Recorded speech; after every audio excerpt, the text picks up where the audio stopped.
So let's get straight into the 4 things that I would have done differently when I was improving my game. So obviously we all improve over time, we practice and that makes us get better, but these are 4 things that would have definitely helped me to speed up my progress when I was trying to improve.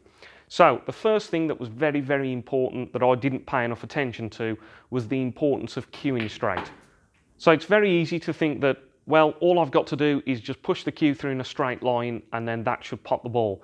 So lots of people set up straight shots, absolutely fantastic way of improving your straight cueing, but it's very easy to take for granted how difficult it is to actually deliver that cue in a straight line. So all the things I've talked about in previous videos about having a nice controlled slow backswing, pushing through the cue ball nice and controlled, concentrating on your grip, making sure that the hand comes all the way through to the chest, all of these things I wish I'd have paid more attention to at first. At first I used to just try and pop balls and I just did whatever felt comfortable to me. And it was only once I started really studying the cue action and trying to understand how I really kept my cue in a straight line and how I kept the cue nice and flat on the way back, nice and controlled, and then nice and controlled and flat on the way through, and the hand coming all the way through to the chest.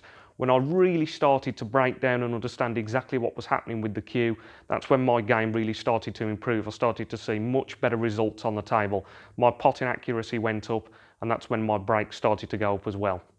Now the second thing, and this was a very big one, and I think this is common for a lot of players, is that I was very reluctant to make changes. So whatever I did naturally, that's what I wanted to carry on doing, and I didn't want to make changes in my game. So I changed all kinds of things about my game when I was improving. So I used to stand with both legs bent, which is not what most professional players do. I used to bring the cue back too fast, I hadn't got good control of the cue. I didn't used to take enough time when I was aiming and sighting shots.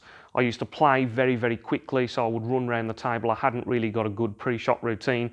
Now, all of these things over time, I became aware of them, but I was very reluctant to start making changes. I used to think that, well, I've got my nice natural rhythm, this is how I play, so I wanted to carry on playing like that. But looking back now, I know that once I started to believe that making these changes was the right thing to do, and it was going to improve my game, again, that's when I started to see big improvements over time in my game. So I changed my stance to be much more conventional. I really concentrated on controlling the cue more. I knew I had to slow down because I was playing too quickly and have a nice detailed pre-shot routine. So again, all the things I talk about in my videos now, and I'm trying to help other people and teach other people the methods that I use to improve my game, I had to make sure I stuck to those things and really tried to implement those things.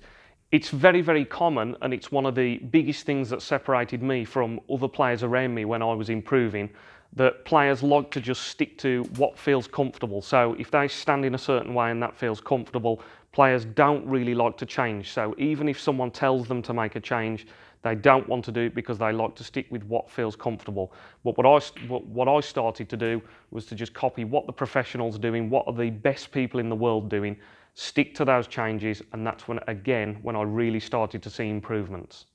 Now, the third thing I wish I'd have done sooner when I was trying to improve would be to learn my angles.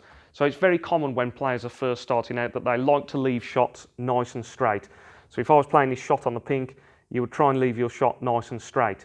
Now, the problem with that is that you're not building up your angle recognition, and the problem as well is that in snooker, obviously, we need to move this white ball around the table, and that's very difficult to do when we don't leave angles on shots.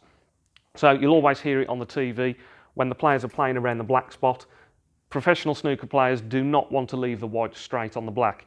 Once we leave our white straight on the black, all we can do is move the white forwards or backwards. So that's why professional players are always trying to leave a bit more of an angle on the colours and on the red balls as well, so that they can easily manoeuvre the white ball around the table. It was a big thing for me that, just like a lot of players, I tried to leave my shots as straight as possible because that's what feels comfortable again. I didn't want to have to judge a big potting angle. I wasn't sure where to strike the object ball, and that would cause more misses. But then that leads you into a bit of a cycle. Because you're not forcing yourself to leave more angles on shots, whenever you do have an angle on a shot, you haven't been practicing them, you're not comfortable with them, and then that causes you to miss the next shot. So just like in my previous video, I did a nice practice routine where I was forcing myself to build up my angle recognition on the blue and the black, And what that does is it forces you to learn those angles more effectively, more quickly, and I definitely wish I'd have done that sooner with my game. And now the last thing, and something that I always advise players to do, is to write down and track their progress.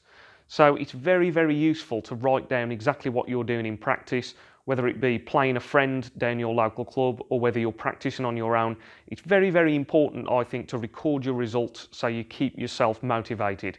So if you were to, for example, let's say you were attempting the lineup and your highest break in the lineup was 16, it's very important to write that down so that when you're doing the lineup the next time, if you have a 17 break or a 24 break, you write down that result, and even though you may feel like you're not really progressing, you can look back at your results and you can see that actually over the last few weeks you have improved, your breaks have gone up slightly, and you can track your progress more effectively.